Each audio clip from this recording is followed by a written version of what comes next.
Malam itu, langit Jakarta tampak muram. Lampu-lampu istana menyala terang, menandakan ada pertemuan penting yang digelar di luar jadwal resmi. Di dalam salah satu ruang rapat tertutup, beberapa tokoh penting pemerintahan duduk melingkar. Suasana ruangan terasa tegang, seolah udara pun ikut menahan napas.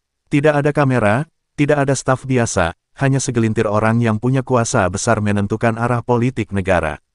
Agenda malam itu sederhana namun syarat makna, membahas posisi Sri Mulyani dalam kabinet. Salah satu menteri senior membuka pembicaraan dengan nada dingin. Ia menyoroti kebijakan fiskal yang dianggap terlalu kaku, menyebabkan banyak proyek kementeriannya tertunda. Negara ini butuh percepatan, bukan perhitungan berlebihan, ujarnya, mencoba mengarahkan opini. Beberapa peserta lain mengangguk pelan. Di sisi lain meja, seorang pejabat lain berbisik, Sri terlalu kuat, terlalu bersih, dia sulit dikendalikan. Kalimat itu menggantung di udara, menandai bahwa persoalan ini bukan hanya soal kebijakan, tetapi soal kekuasaan yang tak lagi seimbang. Rapat semakin panas ketika salah satu penasihat ekonomi istana memaparkan grafik penurunan tingkat kepuasan publik terhadap kebijakan ekonomi. Ini bisa jadi bom waktu, ujarnya sambil menatap layar proyektor.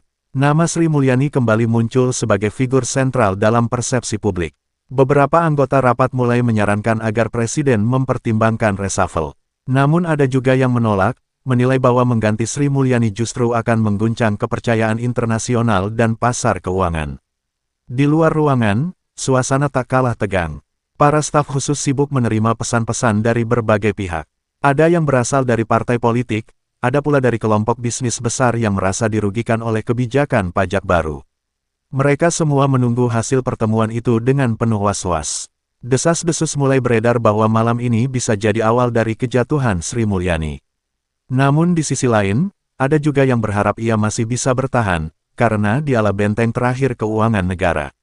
Sementara itu, Sri Mulyani duduk di rumah dinasnya, menatap layar laptop yang menampilkan data APBN terkini. Ia tidak tahu bahwa di balik dinding kekuasaan, nasibnya sedang dipertaruhkan. Namun entah kenapa, nalurinya mengatakan ada sesuatu yang besar sedang disiapkan.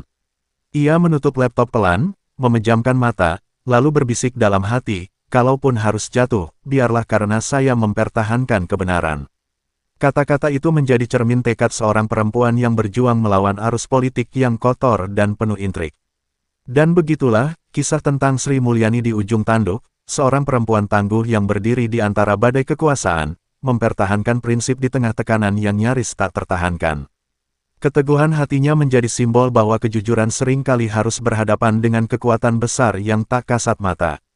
Terima kasih sudah menonton hingga akhir cerita ini.